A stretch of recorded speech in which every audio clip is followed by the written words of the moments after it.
Okay.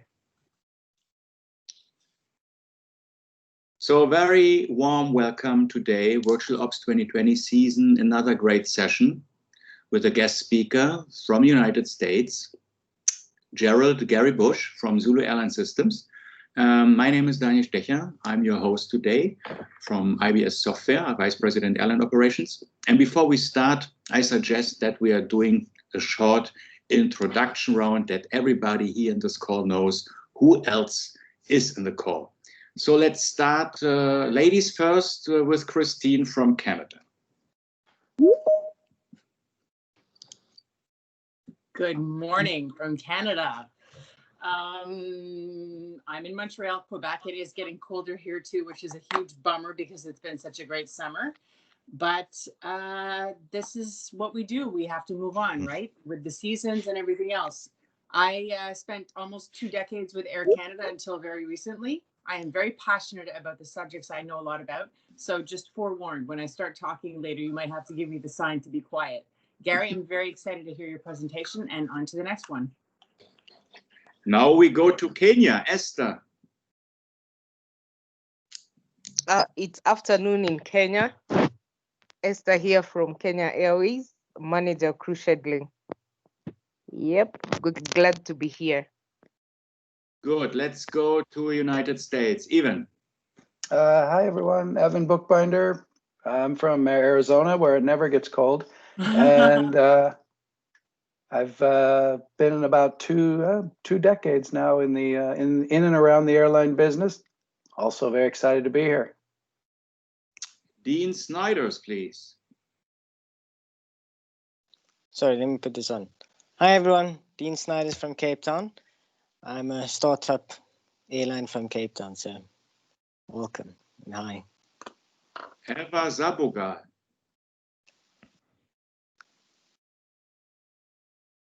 Eva, can you hear us? Hi, I am here. I am from Colombia. Well, I am really now in. I don't know how to say when on a standby in a Colombian airline, but I am very glad to join the webinar. Simon. Good afternoon, Simon Brown, Head of IT Architecture Operations at Heathrow. It's the first time attending one of these webinars, conferences organised by Daniel, so pleased to join you. My background, I spent 20 years in aviation. First 17 years of that was in NATS, Air Traffic Control in the UK, and joined Heathrow in 2017.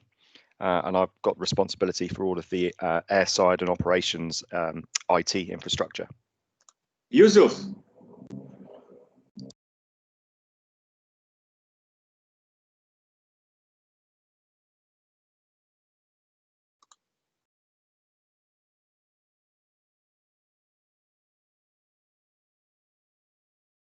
Yusuf, you are muted.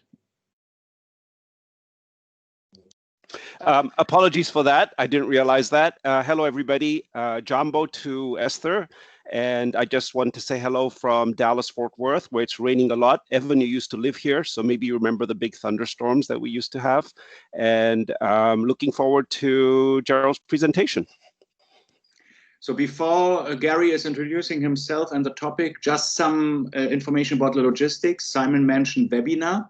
This is exactly not a webinar. So everybody from you who were already in the virtual happy hour knows the concept and the format. First of all, we are closed shop, so we have a limited amount of attendees. And that gives also everybody from you speak and FaceTime. And that's the next new thing or different from a webinar style.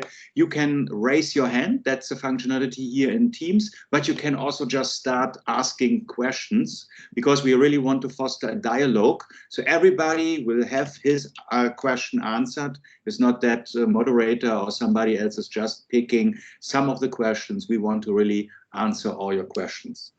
So now the stage is yours, Gary. No, thanks, Daniel. Appreciate the invitation to participate. My background is actually from the consulting world, and I met Kevin Woods, who founded Zulu Airline Systems, when I was consulting at Delta Airlines. in the decision support area. My background really is decision sciences. So Daniel, I've been quite impressed by your virtual networking activities during the pandemic. I think it's a great way to stay connected, and it's been very interesting for everyone to participate. Thank you. And we certainly appreciate for the virtual ops sessions to look upstream to the planning functions for a discussion on the innovations that might make life easier for the OCC and other ops and crew and maintenance groups. So what yeah, are you seeing now? You were just seeing the slides. You are just seeing the slides, or you are also seeing the team's front end on my side? I can see the slides and the people who are still projecting. I can see your photo. Yeah. Okay, wait, then I have to change this here. Hopefully, now it's better, isn't it? Now you just see the PowerPoint?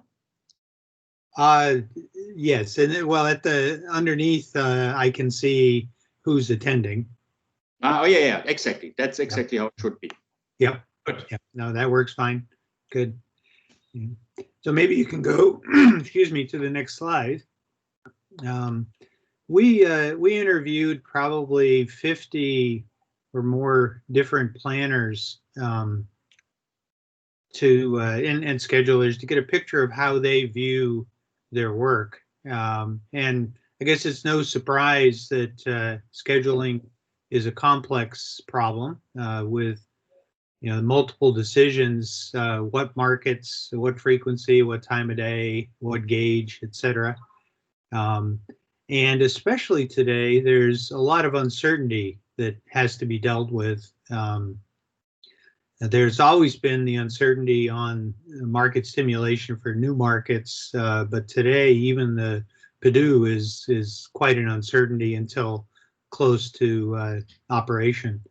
And fares, which competitors are flying what capacity today, the costs, etc. And of course, schedulers more and more are trying to take the constraints into account as schedules are created.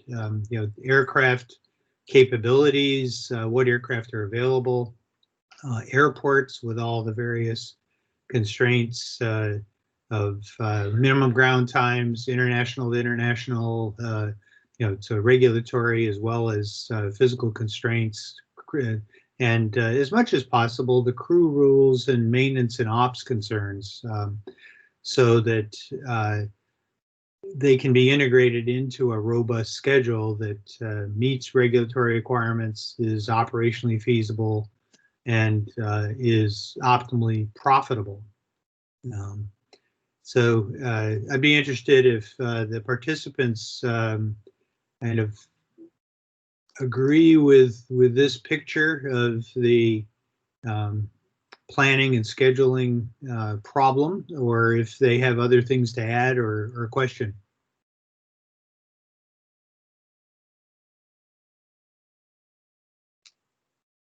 No comments?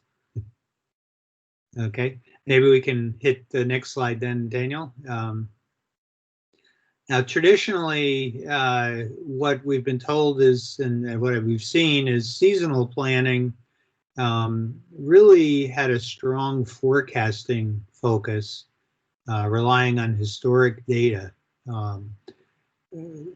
Even with the variations, passenger demand was actually quite predictable in most markets, for the time of day even and day of week. And so a schedule could be created quite early on using the calibration of historic data and forecast tools, blended with the historic slots that an airline may have and any other network plans and the available fleet into a proposed schedule that often the network planning group would hand to the scheduling group, and they would create it in the schedule system. Over the next few weeks and months, if you can click forward, Daniel, there's a series of meetings quite often with other groups to be sure that the concerns and the constraints and that the schedule meets, let's say, the operations and maintenance requirements, crew pairings, etc. And then, depending on the IATA schedule, the slots would then be the slots team would get involved and request slots that were new or changed from what the historics were. And this schedule then, of course, would be published in whatever PSS distribution system the airline may have, and for sale. And as the demand picked up, a few months before the day of operation, then the final crew rostering and OCC plans would be locked down, and the schedule pretty much finalized. Daniel, if you could click one more, the only flexibility that most airlines had at this point, or the primary tools available to execute that balancing act of demand with capacity, was primarily revenue management, to have price buckets so that the flights that were heavily booked, of course, would become very expensive. The ones that were lightly booked would be some lower fare buckets would remain open until it got closer to a higher load factor. There, of course, for some airlines is a close-in refleeting capability to put high demand aircraft, high demand flights on perhaps larger aircraft and vice versa.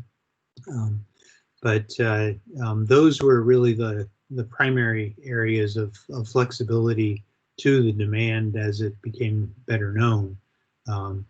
And given the length of time this whole process required, and the limited flexibility to capture commercial opportunities to improve profitability, not a lot of dynamic schedule changes could be done. Once the crew, let's say, was locked down and the OCC plans were created. So this was kind of the problem that even before COVID, if we want to click to the next slide, a lot of LCCs and some fast-growing smaller and mid-sized carriers were trying to find a way to be more flexible with their scheduling closer to the day of operation when their demand became better known and clarified. So most of them had operations designed for operational efficiency, but they really wanted the flexibility to capture commercial opportunities. And the innovations they talked about for network planning, Daniel, if you want to click forward, really were around how to use the current booking data, what the competition might be doing, or the anticipated competitive response, what new market restrictions were out there, to make fairly major demand-driven adjustments to the schedule. And of course, during COVID and even now, probably for some time, this has actually become somewhat the de facto way of planning, where major changes are being made well after the time frame that the schedule used to be fairly locked down.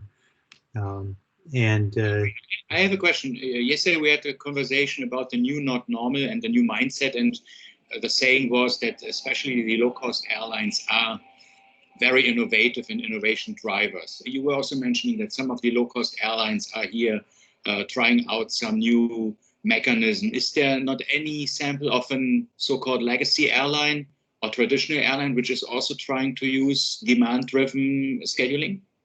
There are. I think before COVID, it was primarily the LCCs that felt that need. But we've found actually since March, after airlines were kind of over the survival mode and had a sense that they needed to figure out how to make money in some way and to rebuild to a stronger operation, they were looking for ways to innovate. And for example, one that we're working with was asked, they had quite a conflict where the commercial group kept wanting to make fairly major changes in the schedule, and the maintenance group was trying to lock things down because they had their maintenance plans and they had the rotation set up so that the aircraft were at the right airports at the right frequency for line maintenance. So rather than continue to try to do it through meetings, someone at a VP level actually said, well, why don't we give the maintenance rotation problem to the scheduling group and have them figure it out there. So this is an example of kind of the breaking down of silos and the integration. And with a kind of an intelligent rotation optimizer, we were able to take those rules into account and fairly quickly create rotations that matched what the needs were by the maintenance group. And we're continuing to look for, of course, we've done it with other problems as well, and are finding more and more larger carriers that are seeing that gap in their capabilities, given the short time frame they have with all the schedule changes. Christine, Gary, may I ask a quick question? With the towing aircraft and the 10-minute change in the schedule, do you remember? You were giving the sample. Maybe you want to repeat this because I think that's also a nice use case how a schedule change, which is isolated, is then causing a huge trouble on the day of ops.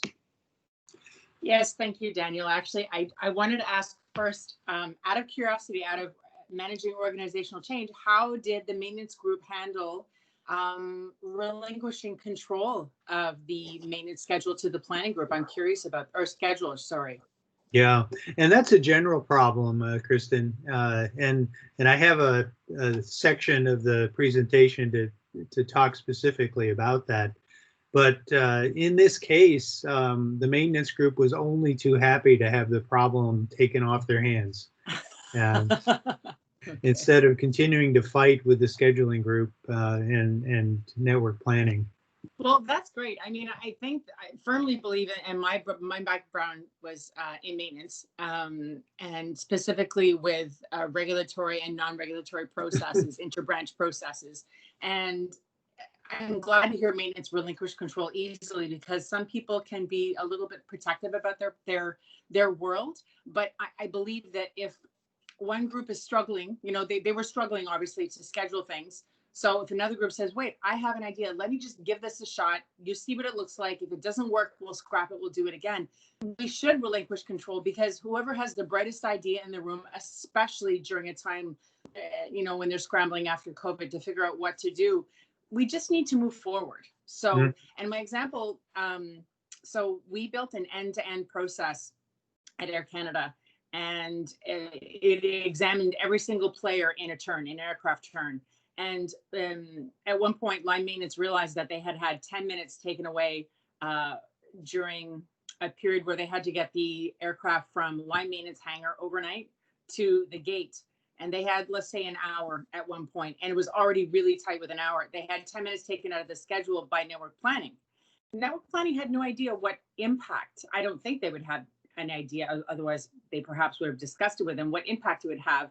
And I learned then that when you're on the apron waiting to go from the hangar to your gate, you do not have priority. Who has priority are the aircraft that are about to hit a runway. So it started to cause delays. And this particular flight was a critical flight because it had a lot of connecting passengers from YVR to Asia. So what we did is we created a dashboard to group in all of the critical flights, those which would have commercial and operational and reputational impact going forward, to see what they could do to at least elevate the profile of those flights and show, look, this is why you need to give us back the 10 minutes. In fact, could you give me 25? Because I really need that. So that's what we were talking about yesterday. You know, I found in my consulting that Canada seems to be way ahead in terms of collaborative processes. I don't know if anybody else has noticed that, but I had one group in Calgary that, you know, everybody was just throwing ideas out, and of course, as you mentioned, the best idea in the room eventually came to the surface and was implemented. I had a similar project, and I won't mention which country, but everybody sat on their hands and waited for the boss to say what he wanted to do. And so not always the best ideas get implemented in that way. But Yusuf, it looks like you have your hand up. Yes, Gary, I have a question for you. My experience in the last few months has been that some of the airlines were forced into this new way of thinking because they shifted from a focus on passenger traffic to freight traffic, and freight had to be done in a demand-driven way. Also, they had to do repatriation flights, stuff like that. Do you have any comment on that? Yeah, certainly that is more real time. I think freight actually shows up almost similarly to the way passengers are now booking flights. So I think it's happening concurrently. You know, in my kind of cartoonish curves on the top of the slide try to show that the uncertainty early on now about what passengers are going to actually be booking on the flight is much higher, and it appears early on that most of the flights are not going to be profitable, and not until very late in the process, because similar to freight, people are booking their flights now when they know the airport's going to be open at their destination. They know they're going to have a place to stay, etc. So how long that's going to last, who knows? But I think what having these kind of tools and having this willingness to integrate work process and data flow is just going to make it more profitable for airlines to delay locking down decisions and being able to capture more of that economic value, whether it's freight or passengers. Yeah. Well, they do have to lock down the decisions, but they have to be flexible. They have to be, you know, set in stone in the PSS, but then able to be modified to losing my words this morning. Sorry, people. To meet any requirement. And I think COVID has definitely showed the airlines that they literally need to be able to spin on a dime. And in Air Canada's case, they'd had two previous ventures into the cargo business, freight only, and they were not profitable. In this case, our senior VP of operations, my former boss, said, you guys, why don't we just fill the aircraft with cargo as much as possible and then let the engineering group figure it out. And it was friggin' brilliant the way they did it. They had to, even just the loading, there's some videos online. It's pretty cool. So lock it down, but realize that you might be wrong in 24 hours or in 18 hours, because we're going to have a second wave. Schools have opened in the States. Schools are opening in Canada. Schools have opened in, across the world. So we're going to have a second wave, and they're going to need probably to put in their plans B and C. And I'm not trying to be negative, but honestly, I have been away from Air Canada for a few months now, and I just told my daughter, I love this business because it's so exciting, and the changes that you can make can impact so many people's lives so quickly. So it's a delicious problem to have. It really is. It's a terrible reason to have it, but it's a fantastic puzzle to have to solve it. Yeah, I tried to get away from the airline industry twice myself, and it's infectious, though. It keeps bringing you back. Yeah, so good. Well, maybe we can go to the next slide, and I can talk through some of the kind of tools that we've looked at to enable this. I think way upstream, some of the traditional forecasting tools that airlines used to calibrate historic data traditionally did match what was actually flown, and they were predictive for a while, but of course the future reality drifted away quickly, even in the more stable world. Of course, for new markets where market stimulation, competitive responses drive the forecast so much, those tools were not all that helpful. And today, with booking data being more of the driver, some different kind of tools needed to be thought of. So maybe Daniel, if you could click forward, the data calibration and the reliance on historic data really could be viewed and was viewed by a lot of groups as analysis paralysis and taking too much time and too much cost. And so in a number of cases, we heard that someone would just make the decision based on their instinct, getting so frustrated and perhaps impatient and needing to make decisions. What we found is that the predictive value of both of those was fairly low. I actually did an audit at a few organizations of the decisions that were made using the traditional tools, and it surprised me at first, but then it actually repeated in a few other cases where 80% of the forecasts failed to meet their promise. The instinct-driven decisions, some of them were very good, many were not so good, and so the predictive value was just as low. And what some of my background and what we're putting together as tools now to use is more around something called decision analytics, to have kind of a happy medium in terms of time required and a much higher predictive value. So Daniel, the key inputs for this, of course, every airline seems to have their own key inputs that they want to look at for forecasting flights. But the major distinction of this approach is rather than spend a lot of time on the assumptions around a forecast, then the input will look at a range of probable outcomes. And for those of you that are familiar with decision analytics, we look all the way from a 10th percentile to a 90th percentile, so which is about the range of where someone knowledgeable in the topic would say, I'd be surprised it's this low, but it could be. Or on the opposite end, I'd be surprised it's this high, but it could be that high. And so we create a distribution curve between those two. And what's surprising people after they get going with this is it's actually faster to assess the inputs for a flight than it used to be with all of the work required around assumptions and calibration and all of that. So the calculation model that's used, again, is typically unique to each airline. But after that's worked out, then what the simulation engine will do is sample from the ranges of each of these inputs. And Daniel, if you could click forward one, it will create a distribution of outcomes. And so each of these curves represents a P5 to P95 range of outcomes based on the ranges of inputs that were used.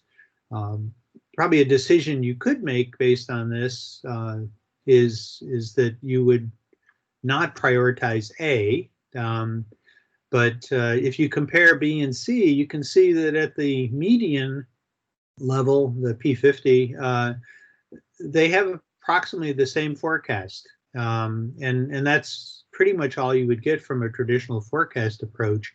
But with this type of decision analytic approach, you're able to see that B has less uncertainty, C has more risk, but it also has more potential upside.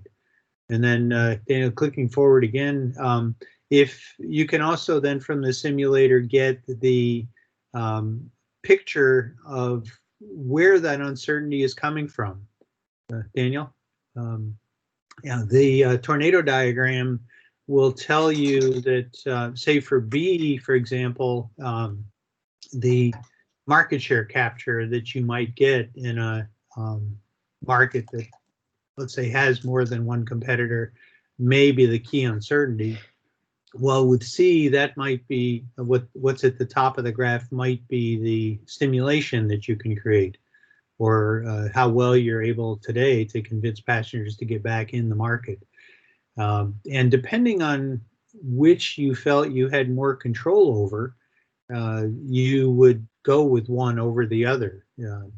And so the idea of these tools is not to have a black box with the answer, but it's to provide decision support for people who are knowledgeable about the operation, about the markets, to make choices, intelligent choices. And so, any questions or comments? I know I usually had about a one-day workshop to talk through what DA is, so you've gotten 10 minutes. So have any of the airlines you've worked with, have they actually, like, the source data, where's it coming from? Are they using dashboards? Are any of them using data lakes, and then using an AI lab to run full analysis, like with B and C, to get more business intelligence out of what part along the path, from the bottom to the top of the BC scales where's the risk going to start being incurred, things like that? Sure, and that's a part of both the input process. So for bookings, for example, we have a forecast algorithm that also uses some history, but it will come up with a distribution if that's the main data you have. If you've got a little more knowledge, there are some machine learning algorithms that can give you insight using multiple data inputs. So market sizes, for example, or what the trends have been. So on the input side, you can use a variety of tools then to come up with what you think that distribution might be. And then I think, as you're suggesting, what the sensitivity analysis allows you to do is to actually stop spending time on the uncertainties that are lower down on the graph. It's amazing how much time is wasted, for example, worrying about what the uncertainty range is on the ancillary revenue or on the costs, when you probably know those fairly well. Yeah. It gives you an idea of a concept we call value of information. How much will it be worth to spend the time on the critical factors? And if a little bit more information may help you make your choice. The other concept that is useful here is something called value of control. And that is, rather than getting more information, is there some way that we could actually mitigate the downside risk of one of these uncertainties and cause the upside to happen? And so it stimulates some thinking, and very often these are where some of the most valuable insights come from. Yusuf, you have a comment. Yeah, so a question for Gary. Gary, this summer, as you can guess, I, based on the kind of thinking you've had, I took a course in machine learning, learned Python, because I thought I'd be doing a lot of modeling on this along this angle. But I experienced something. I experienced that some people are very resistant to this way of thinking. Did you encounter any resistance? Oh, yes. Yeah. And I think there's a phenomenon. I'm not as familiar with getting through the machine learning barrier. is I think too much dependence on data alone does rub up against people who feel that they have a pretty good knowledge of the topic themselves. With this method, we try to use insight from whatever source it may come. So if machine learning provides some insight and somebody who's very knowledgeable in a market has other insights, the idea is to combine the instinct and the data into the range of what's possible. And there seems to be less resistance once people have experienced that. Yep, it's a good point, though. I'm glad to see that you're still a polymath and continuing to learn all new technologies. I'm sure it'll be quite useful. We have to do it. If you don't do it, you get left behind. Exactly. Okay. So any other questions or comments? No? Okay. Thank you, Daniel. Rather than forecast each market with precisely the wrong number, what the DA process aims to do is to help you compare your alternatives and get some insights into either what additional information would be helpful or where you may get value control then to make the choices that look to be the highest probable potential for the operation. And that's, of course, something that could be used for both new routes as well as for which routes look like you may be safe canceling or adding. And of course, the reacom analysis, if you're canceling, is another component of what needs to be considered.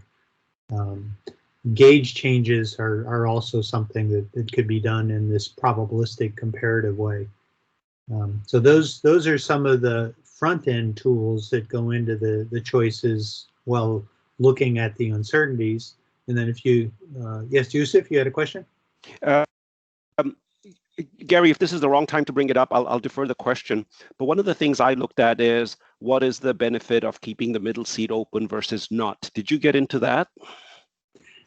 You know, what capacity they look at, we didn't with these particular tools. We took whatever capacity they said they might have available and did a comparative analysis of the likely, oops, lost the slides, Daniel, of the comparative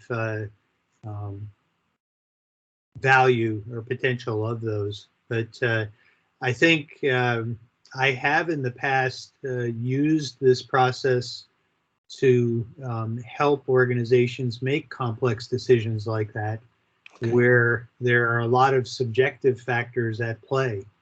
And it's interesting, the kind of discussion that it elicits really can be quite insightful on some things that will really matter. And more often than not, it says, well, you know what, we really have to go find out or perhaps test it. And Delta was always great at that. They said, well, you know, our models will get us so far, but let's put it out in the market and see what the response is. And they were quite willing to be flexible, you know, with routes or with product and see what happened.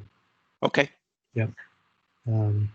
I think with masks being more and more, this is just a personal opinion now, not anything to do with this, more and more viewed as the critical safety component, distance may not be as critical if you're careful with your mask. But I know that for airlines, it's going to be essential to open up the full capacity to get back to a profitable level. Yeah, because as you can imagine, I often, well, not often, used to get into that issue of what's the revenue if we price higher but leave 1/3 of the seats blocked? What's the revenue if we fill the plane but price lower? Yeah. Daniel, are you able to show your slides again? Or did he Actually, drop? I think we've lost Daniel. That's the problem. Oh, I see. Okay. Wow. Well, while Daniel's gone, Mhm. hang on. Oh, I'm not on mute. I was curious. I've tried to step back from the airline industry a little bit because it makes me a little sad. Air Canada implemented masks on aircraft in April. Have the FAA still not mandated masks? Are they still leaving it up to the individual airlines to manage?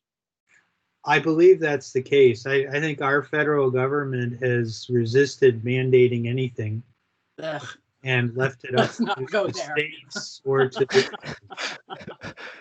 So the Canadians can't believe this, but yes, our FAA has not mandated it. It's airline policy.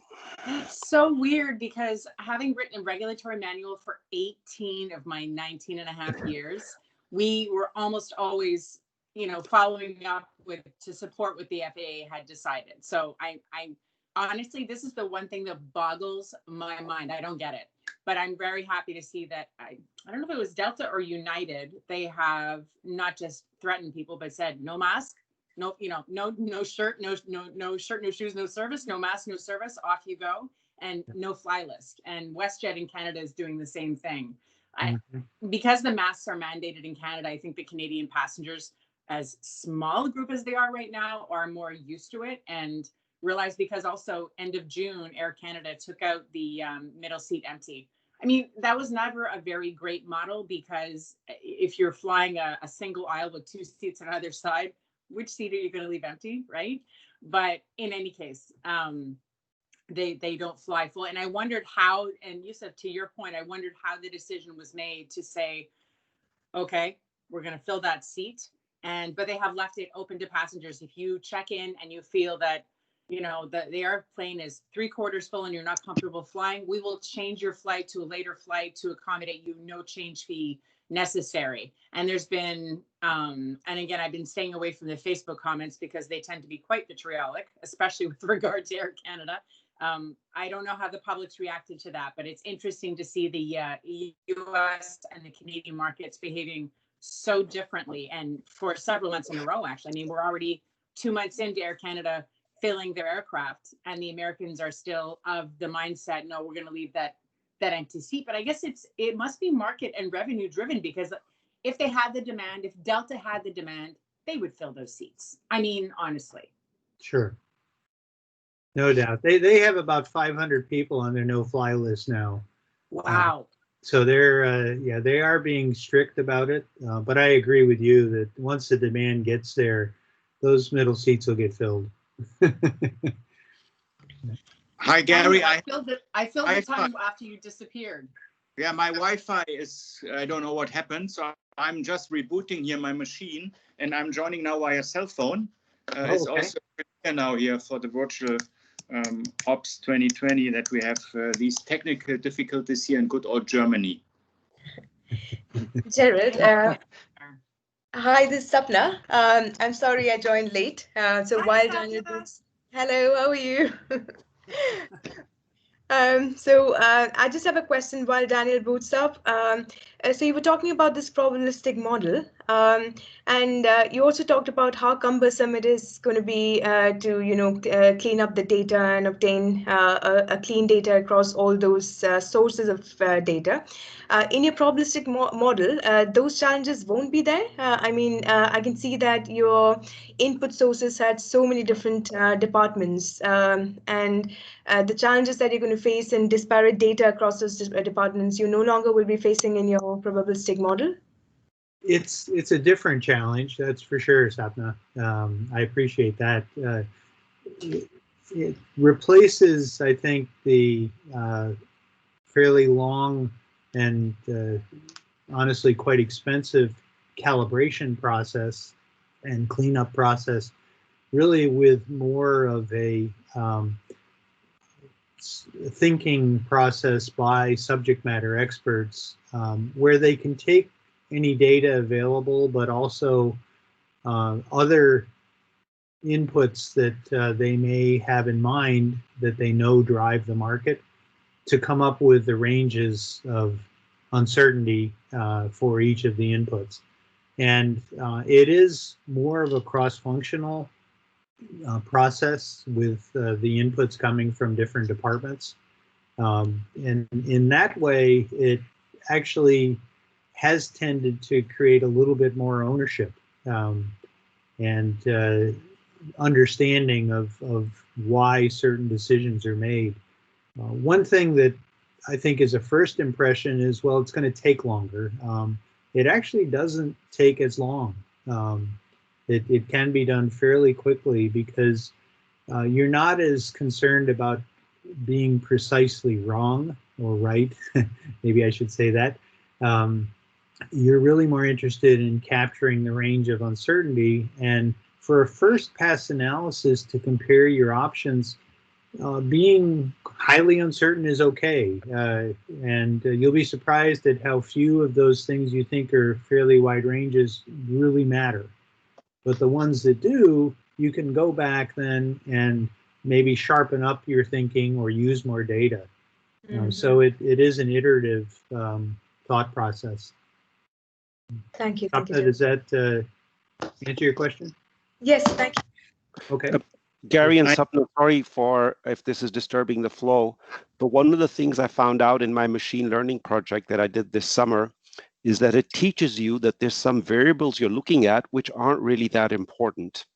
And that was actually one of the biggest takeaways I had from my machine learning project, is that we look at a lot of data and we think, oh, this must all be important. And then we found out there was only 6 or 7 variables that are the really important ones, and the others really aren't that significant. So that's one advantage of the machine learning approach. Right. And the tornado diagram does that in another way.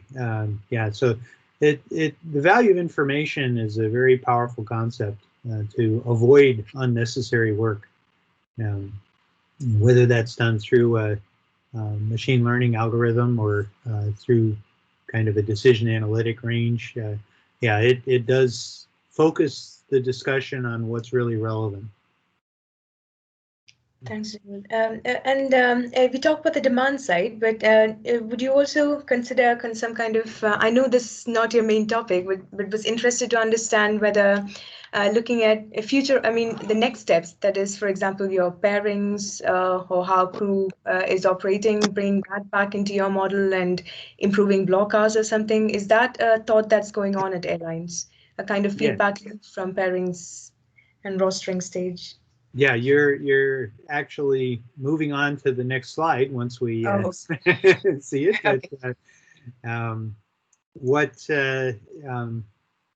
the other tools are focused on is exactly that. It's to be able to better incorporate the rules that and the constraints that you may have, whether that's looking at the capacity that you may want to consider, the different capabilities of different aircraft for certain routes, all of the issues around airports, as well as basic crew rules and of course maintenance and other ops rules.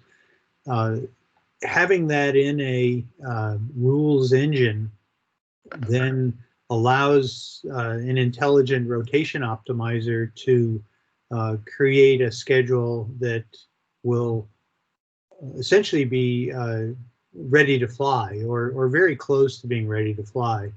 And what we've found is that you can then look at multiple scenarios and compare them for the metrics that will come out of the scheduling system to see if we actually did this with capacity and picked these markets, what kind of metrics in terms of utilization, profitability. In one group is actually trying to measure what the forecast on-time performance may be. I hope one day we get back to worrying about on-time performance, but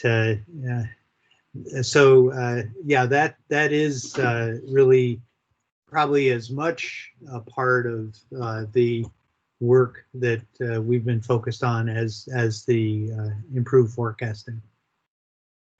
Gerald, yesterday in our session, we talked about, I think it was Ann Cedarhalder brought it up, customer service, customer satisfaction, customer service indicators.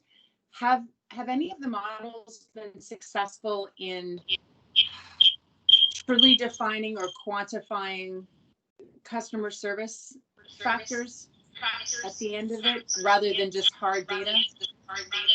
Ooh, am I echoing just for me? I think it's through Daniel's computer. That sounds horrible. Oh, it looks like he's. There we go. Oh. So if you want to click down to number 7, Daniel.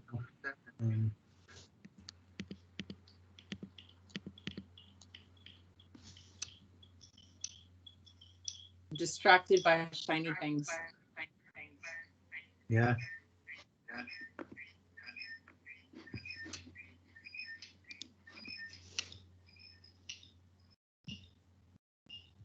Oops. Are you able to put it on display mode?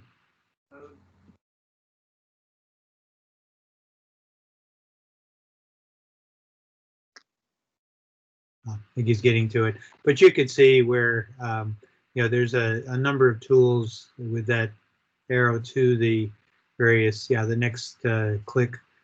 Thank you. Where all of the constraints are looked at in the operation, the rotations, and this is where one of the things that we've tried to be quite careful with is rather than try to set up a model with everything that you wanted to solve, which might take a long time to set up and a long time to run. We've designed the optimizer tools to be something any user can set up fairly quickly, like within minutes, by picking different selections and then to run. And some of them take a few seconds, some take a few minutes. The idea being to be able to run many more scenarios and what ifs and get feedback on how close does it get to a full solution, where are the remaining issues, so that a knowledgeable scheduler then can focus in on those remaining issues and maybe pull in the appropriate person. So for example, one group, they were able to solve their rotation almost completely, but had a couple of flights that wouldn't fit onto the available aircraft. And so they went back to the ops group and said, we don't have enough aircraft with this particular mission capability. And they said, oh, well, we'll just put an over-water pack on another aircraft. By re-entering that into the rules engine, voila, all of a sudden, the rotation worked and they were able to move forward. So the goal is to, again, focus in on the issues and to have kind of that human machine interface for the problem solving and the optimization, and to know what questions might be useful to actually ask other functional areas about, to see if there is a possible rules change or flexibility. Because we found that not everything's really a constraint. Some things are preferences, or some are soft constraints, let's say. And so having tools that can home in on that and get some decisions made about that can be quite useful. So I guess what I was trying to get at with the customer service indicator or satisfaction question was, everyone's trying to figure out what's going to make passengers feel comfortable to fly. And that would mean that ostensibly they are satisfied. So I'm wondering with any of these different models that they're running, and again, the US airlines deciding for the most part, I think, to leave the middle seat open, at what other than revenue, I guess, have there been any unexpected responses come out of these data models to show that we think perhaps our customers would feel more comfortable or more satisfied in this scenario than others? I don't know, because all of the hard data is great, but the customer service is so difficult to quantify, to measure. And I'm wondering if these models, these new ways of thinking with DA, if that will assist airlines in making those types of determinations, which are very much not based on hard data, or are based on hard data, but are a consequence at the end that you don't get to measure until you have feedback from customers and surveys and whatnot at the end. Sure, and it really can be addressed in a couple of ways. One is for the input range that you use. So for scenario A, we may say, let's keep the middle seat open, which will give you a capacity, but it may actually change what you think your forecast bookings could be. And so that thinking may adjust your range upward. Well, what if we keep the we do open up the middle seat? Mm-hmm. Then your expert to assess the input range for bookings may say, wow, that's really going to maybe even create a downside tail. We may have the same middle value, but not much upside. So that's one way to take those subjective issues into account into these inputs, rather than being reliant just on historic data. Mm-hmm. Another way that I think far too few organizations do, and I'll show a slide later, is to learn from what actually happened and use that information then back to help the experts calibrate their ranges of input, or to find new ideas for, let's say, designs of schedules or product or whatever that may be. And for the organizations that have really taken a look at what actually happens and in a quality process way use that to continuously improve, they have just far exceeded competitors in terms of the kind of results they get. I mean, we've seen it in the auto industry, we've seen it in industry after industry. Quality concepts really do work. Kristen, does that answer your question?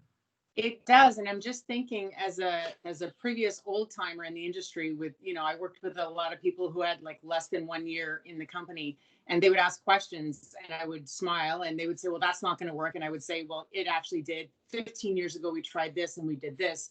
All of this data gives you hard empirical evidence of what was tried and discarded because of what the data model said. So rather than just tribal knowledge, which, let's face it, in this industry, a lot of it's been lost now because people have retired and or been severed, right? But this data will give people empirical evidence of what we made a decision based on what the data model showed us. If you give me more data, I can run it again. But if I run it again with the same data, it's going to have the same results. So let's not waste our time. Let's move on. So right. I think these models are fantastic in so many ways, because you can just keep putting different data in, different fins, different gates, different middle seat open, middle seat not open, and just run. As long as you have it's data in, data out, right? Crap in, crap out. If you have good data, if you have robust data, you can figure out anything with these models. These are brilliant. Boy. May I add a point? I'm glad you invited Kristen today. And may I say that it's very early in the morning here, so it's a little, yeah. Okay. I told you at the beginning, you have to warn me. You have to just somehow Daniel has to figure out how to mute me or something. All good. Please go on. So I have a data point which is not professional but personal, and it's early for us too. But I have caffeine to keep me going. one of the things I found out is that depending on the market, depending on the kind of airline, there's sometimes lessons you can relearn, and sometimes there's lessons that are completely new. But I'll give you a personal example. My mom was in Pakistan when the crisis hit, needed to get her home in a hurry. And what we did is I went to Qatar Airways. I said, I don't care how much it costs, but I need to get her in a Q suite coming to Dallas. So she'll be sitting in a comfortable cabin with a door that can close, so nobody comes close to her if she's not comfortable doing it. And I paid $5,000 for that, because that is, for me, very valuable. Mhm. And now what they're finding is, airlines like Qatar Airways are finding, is that what used to be the business travelers kind of ticket is now what people are paying, where they think, I want to be isolated from everybody, I want my private cabin, I will pay that much to fly. No business travelers getting on a plane, but privately people are doing it. But Yeah. on the flip side, I'm looking at going to Florida in October, if it's safe enough. And Evan, sorry for saying this, but on American Airlines, I found a round trip ticket for $110. For $110, I'll sit in the back with everybody else with my mask on.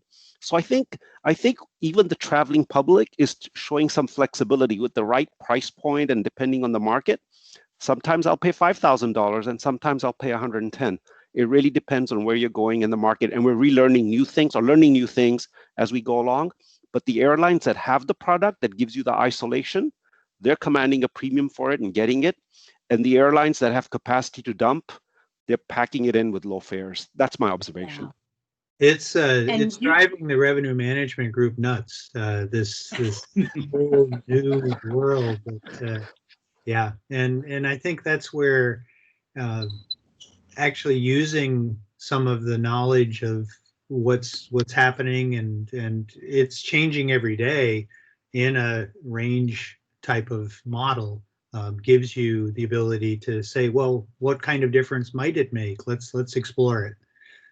The key is to be able to, I think, as Kristen was saying, put those inputs in and run it quickly to get results, instead of something that takes forever. And that's been one of the goals. and it might be driving the RN group crazy, but the marketing group must be clapping their hands with glee, thinking, "Ooh, we get to rename or rebrand the Q Suite." I think you called it, Yusuf.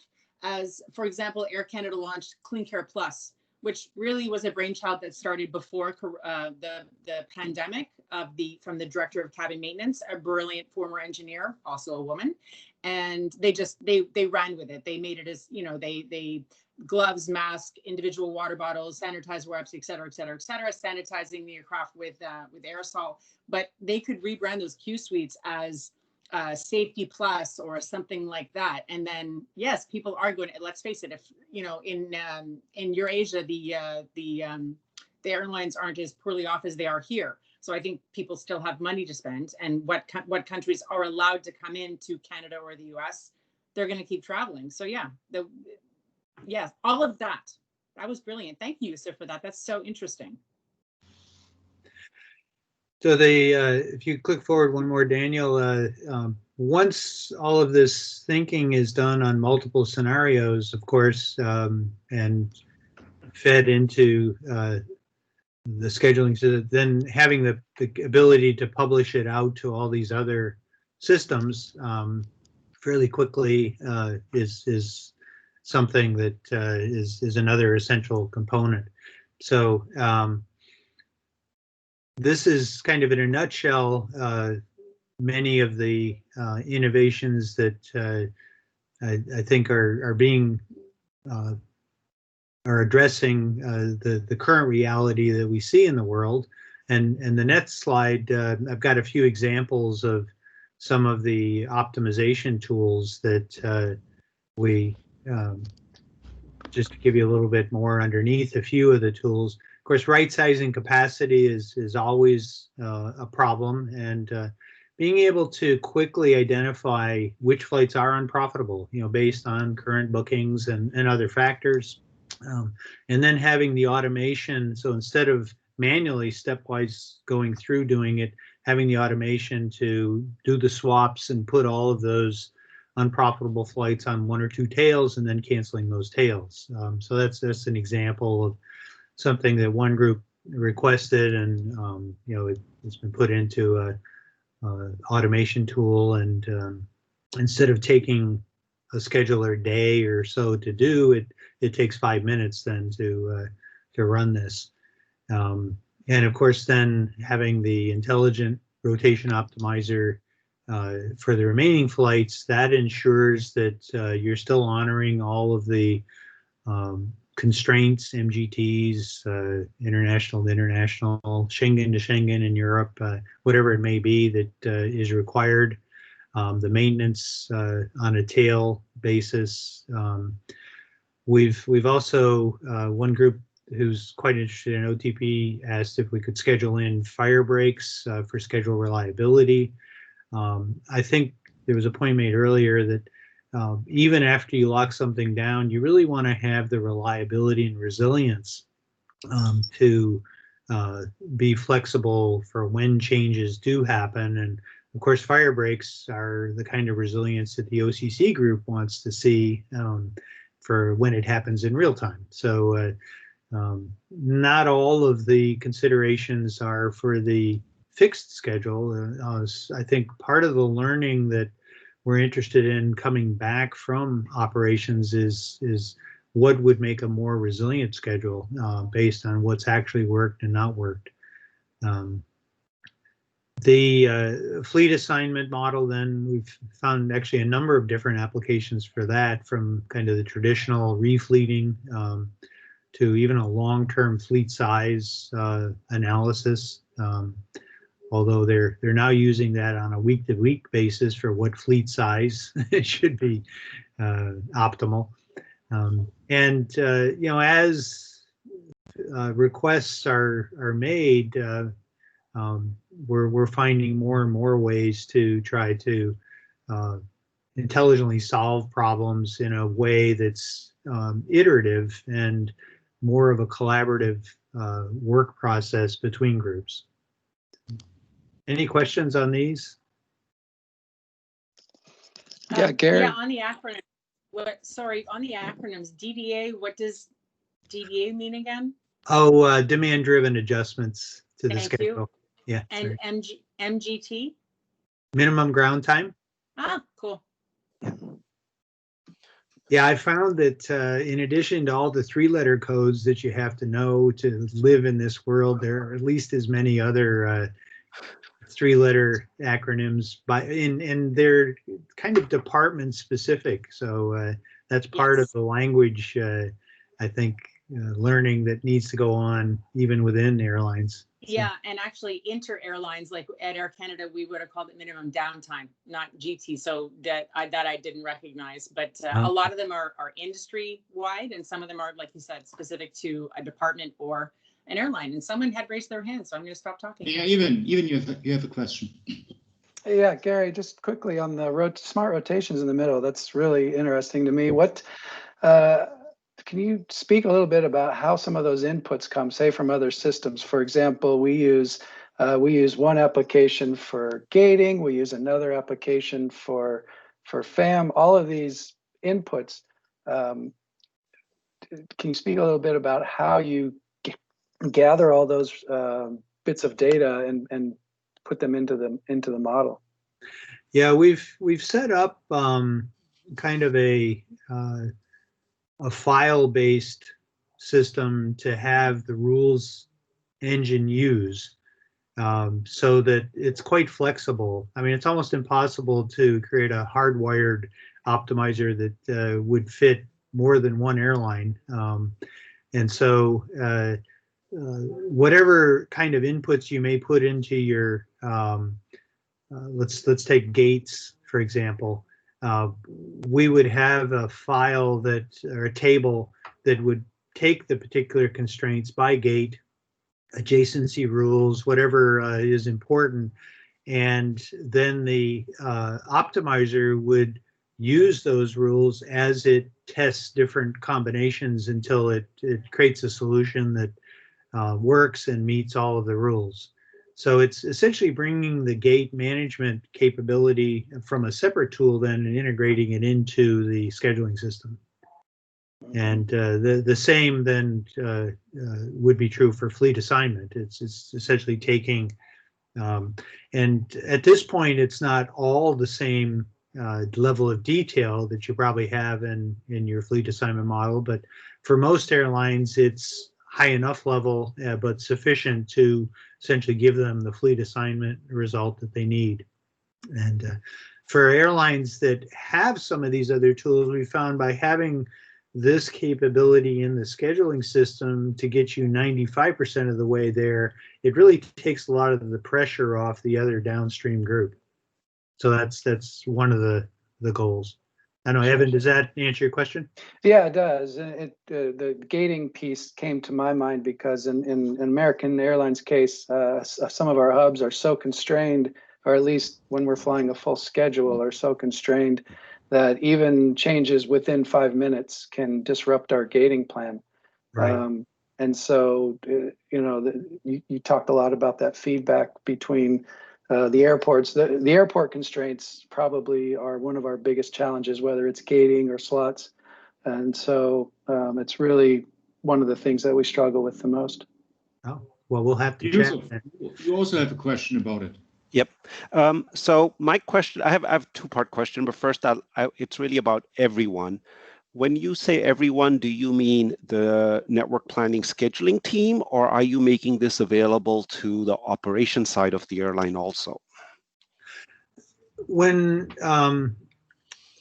the system is set up, it's usually something that the scheduling team has primary use of.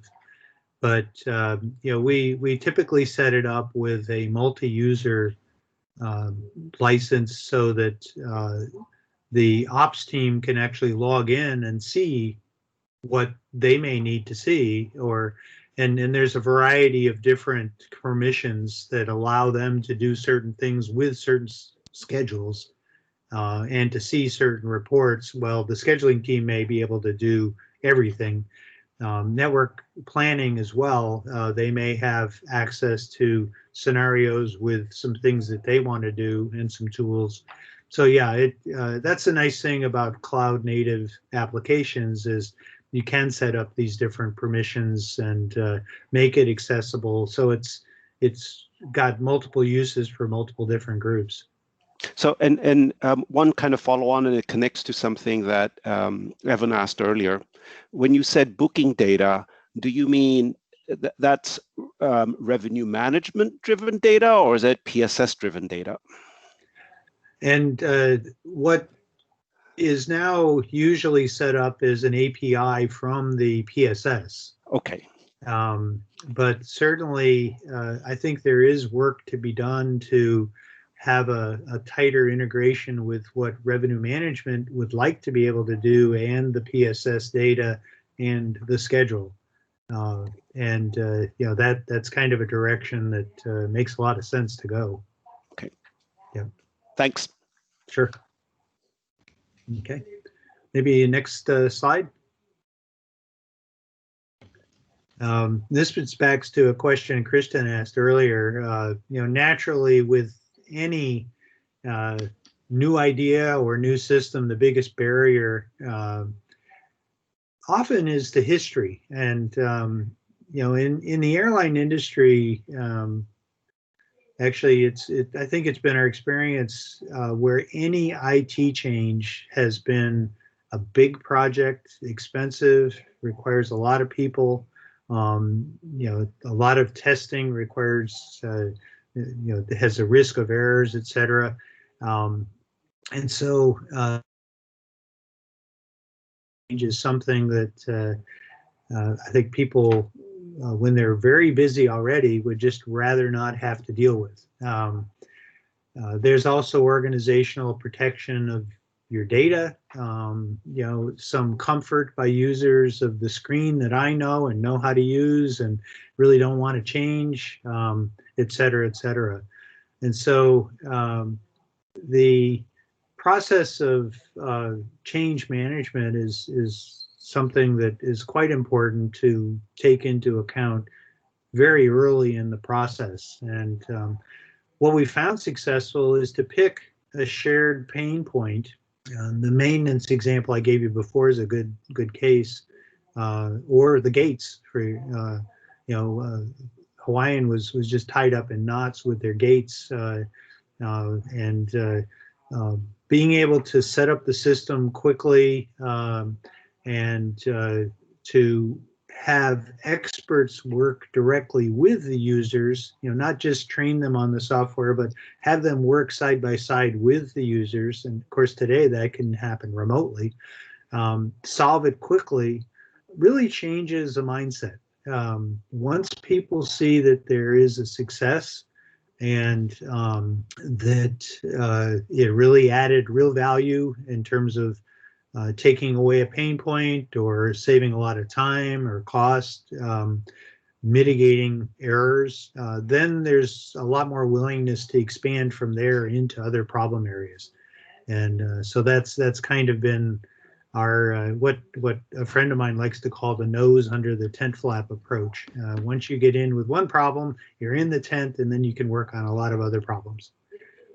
So I'd be curious, Kristen, you brought this up. What's been your experience with change management?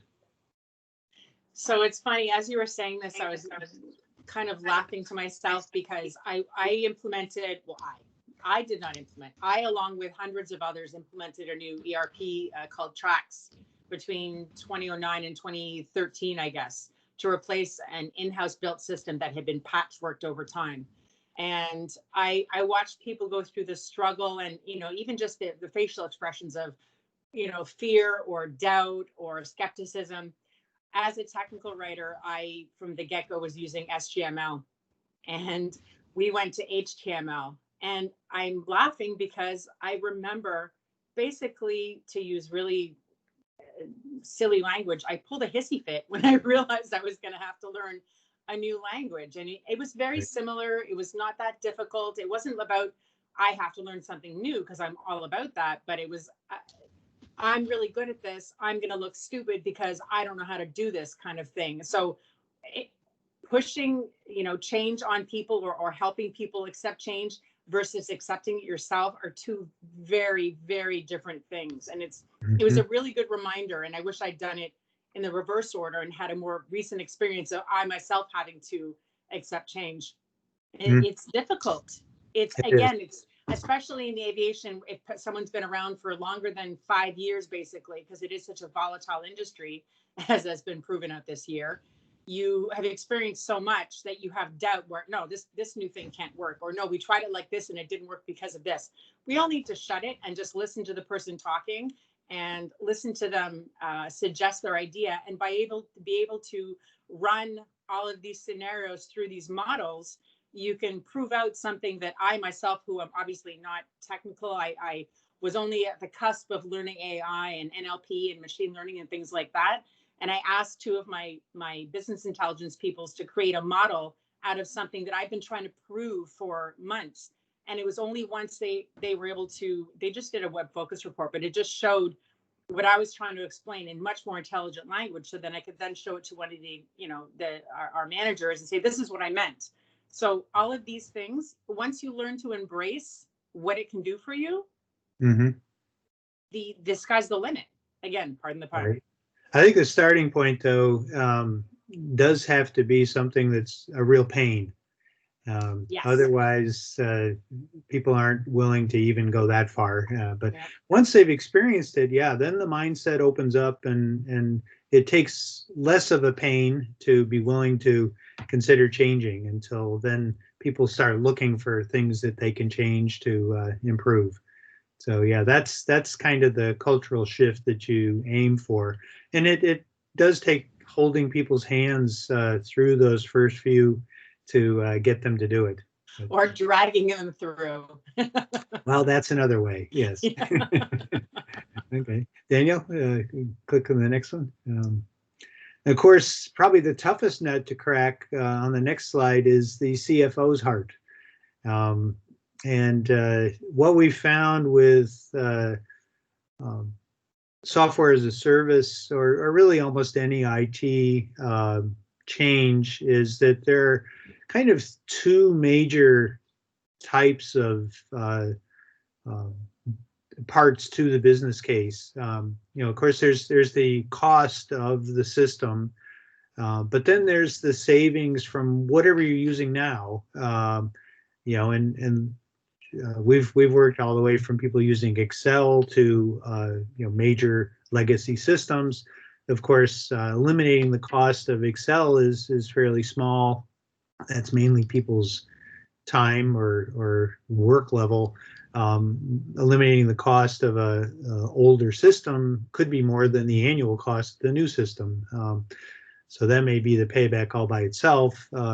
Then, of course, there's the innovation, the upgrades, and the higher productivity as we follow the waterfall curve up.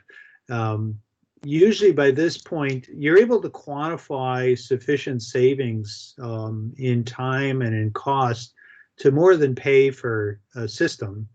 But if you can click forward one more, Daniel, where the real benefit, I think, of both the new technology and the new mindset come from are some of the added value of even just one or two errors that get eliminated that might have happened, or one or two commercial opportunities that are captured because of the flexibility of demand-driven planning are huge. We've had some reports back, speaking of an error, one group just by using the slot module was able to find that if they'd continued doing what they were doing, they were at risk of losing a valuable slot due to the 80-20 rule that was probably worth about $12 million to them. And other groups have found ways to use demand-driven planning, gate management, et cetera, to really optimize profit, way beyond what the quantitative cost versus cost savings piece of a business case may be. Now, it takes a little bit of discussion, and it's a different way of thinking for most CFOs to address these probabilistic value elements. But I think this is where, again, using ranges of what it could be and the likelihood, you can show them the curve for the new system and what it could be worth to them versus what it's costing them and the risk with their current way of doing things. And they can see by comparison, what it's worth. So it's less trying to forecast precisely a payback and much more around a comparative analysis of what's probable to happen with new technology. Any questions or comments on this? No? Okay. Well, the last slide to kind of wrap things up is where I think we're really interested in heading is back to this learning from what actually happened. And I think there's a huge amount of data in operation systems, in the customer facing groups on what actually is the feedback from what has actually happened that we could learn from, whether that's as simple as creating more automation to save time, ways to save more money or enhance the efficiency of the operation, or for resilient schedule design. I think this is where the benefit of machine learning, I think, has a lot of promise, because it can look across multiple types of data sets and give you some insights that aren't obvious from a traditional data analytics approach. So that's kind of a future direction. I know everybody's thinking of it, and what our goal is to then be able to utilize that data in the inputs to these fast, flexible, demand-driven scheduling processes. In one of the earlier sessions, we discussed how probable it is that the way airlines are scheduling today with a long-term orientation, creating the SSIM file for the over next season and putting it in the GDS and so on, and that everything is now very much short notice. So what is your sense on that? Will airlines really issue seasons so way ahead, or will travel become more and more short notice? And that's true for also the crew scheduling later on, because people have to ad hocly plan to going abroad and not with a long-term orientation anymore. Sure.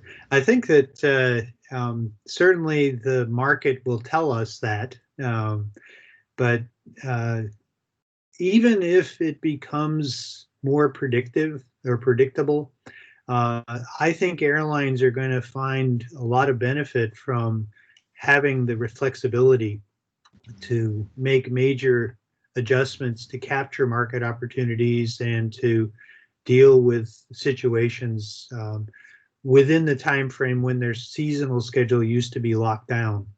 Now, how IATA is going to handle that, actually, I'd like to ask Yusuf. He's our expert on IATA slots. I have no idea. I think they're in for a shock. And I don't know if they have created a solution yet. So, Gary, that's why I raised my hand. Let me first of all say that there's a big difference of opinion between different people. When this crisis first started, I'm not part of the CIS group anymore, but I used to be. And so I contacted the people I know. I contacted the chairman of the 2 teams I work with over there. And I said, guys, this is going to radically change how we do our business. The same old rules of summer 20 and then winter 21 and winter 20 aren't going to work anymore. And they said, no, this is only temporary. In a year or two, everything will go back to normal. You're just creating alarm. We don't want to make any changes. So I'm in the group that thinks that way of working has gone out the window. And if you think that we're going to be able to do the same thing again, it will not survive. And I'll give you a couple of data points on why it cannot survive. If you take how slots are being done, the way the industry is doing slots this year for the summer and probably for the winter also is going to be, well, we're going to waive the slot usage rules, but they'll come back next year. So you can do what you want now, but you can get your historics back next year. But what you're going to find is there are going to be some nimble airlines, and usually those are the low-cost carriers. Sorry if I offend anybody by saying that. We're going to jump in and say, look, we're willing to invest now. While other airlines are cutting back their schedules, we're willing to put flights in, we're willing to invest in these airports and these routes. So we should now have the rights to fly these slots and get historics. So I think the industry is headed for a very bad clash. We've got I'll call them legacy carriers again, I don't have a better name for it, who think that they'll get everything back the way they used to have it in 2019. And we've got the low-cost carriers, the ultra-low-cost carriers coming in and trying to get rights to those same slots. It's going to be very ugly. There's some people who are saying, pretend it's not a problem, it will go away by itself. I don't think it's going to go away. I think it's going to get very ugly. Hasn't that issue already kind of come up with Wizz and London? Absolutely. Absolutely. Wizz Air is saying we are willing to invest now. We're putting in new routes. We're putting in new flights. We're putting in new bases. If we're going to invest, we should have rights to those slots. Whereas the IATA rules, at least for this summer and probably for this winter, are no. The airlines who are giving the slots back in time, they will get them again in 2021 or 2022. So there is no way this can end nicely with the rules the way they are today. Yeah. So maybe they could, IATA, if someone can speak into their ear somehow, tell them, why don't you consider a short-term lease, or however you want to describe it, for a Wizz Air flying into, they're flying into Heathrow or the other London airport? Gatwick is where they're coming the most in, but now they're saying we want Heathrow and the others as well. Okay, so great. So while Air Canada is not using their 3 slots because we're not flying to England right now, why don't you just let Wizz Air use it? Because it's good for the economy. It's good for the entire friggin' world. So let them use it on a week-to-week basis, a 2-week basis, a 3-week, whatever, and let Air Canada know, listen, you've already planned. You're not flying in until January. So we are going to make use of those slots because the gates work for these aircraft type that this airline is flying. I'm not in the industry anymore, if they don't realize you have to be nimble, a lot of airlines are going to die. 22,000 people at Air Canada lost their job. That's one airline who is going to survive, but that's one airline. the world has to survive. And also, I was thinking of New Zealand. I think New Zealand was doing very well for a long period of, well, a longish period of time. When they start allowing people to fly in there again, because let's say that they go, I don't know, a month without a new case. So airlines consider flying in there, or they consider flying out. Same thing. Go by the science, go by the availability, go by the current short-term plans of the airline, who technically they don't own, but technically has leased that gate. They have to be nimble. And these DEA models can show them that, yes, we can all play together in the same sandbox. We can't be there at the same time. And Yusuf, you're smiling. Either I'm nuts or you understand what I'm Okay, saying. so I think it's a complicated topic and we don't have a lot of time. But just to give you a little bit of idea, the rules are different between what Canada allows, what the US allows, what the UK allows, what Europe allows. What you're talking about is legally possible in the US. It is not legally possible, for example, in Germany. And so we don't have enough time for me to get into the rules for it. If we have another occasion where someone wants to hear about the slot rules and how it works, I'll be glad to elaborate. But even in places like Canada, airports like Toronto, this can be a very complicated issue. Imagine that I say, I'm new low-cost carrier. I want to come into Toronto. Can I have a daily 8 o'clock slot, Air Canada? And Air Canada says, I'll only give it to you for 1 year as a lease. I might say, then I'm not interested because I want to put this service in for the next 10 years. But Air Canada, if you'll give it for 10 years, then maybe I'm interested in coming in. So there's that aspect as well. Very few airlines want to invest in the infrastructure only for a short term. Thank you, Yusuf. I think near term or even longer, it is going to be much more flexible, and I think people are going to have to stay nimble to deal with that. Yeah, whether there's a market in slots that's created this way there's been in every other industry, instead of having a regimented season, that'll be interesting to see. Yeah. Daniel, thank you very much for the opportunity. I really appreciate it. I think it was a great presentation. I think a lot of questions and comments, and Yusuf, you're totally right. Maybe another session shall be scheduled in the upcoming weeks. We have already further sessions scheduled this week and next week. So tomorrow we have our third Aviation Women panel. And then next week we are speaking about the integration and the bridge between airline operations and air cargo. And then the day after, we are also talking about a crew management related topic, the predictive and proactive fatigue risk management approaches in commercial aviation. So everybody who is in this area should also register for that. And if there is somebody here in the session who also wants to present something, maybe Simon, about airport related topics, just get back to me, because we believe this Virtual Ops 2020 season is going longer than expected. We have planned it initially till the end of September, but we will continue also in October, November, because as Gary said initially, it's a good opportunity for everybody while we are not capable to travel, to virtually connect, to virtually travel, and to connect with each other, and also foster the know-how in the industry, because I think there are a lot of opportunities to get to know best practice and to widen the horizon of everybody for his personal purpose and benefit. So thank you very much again. I wish you a good rest of the day, good afternoon, and please stay healthy and safe. Thank you very much. Thank you, Daniel. Take care. Bye.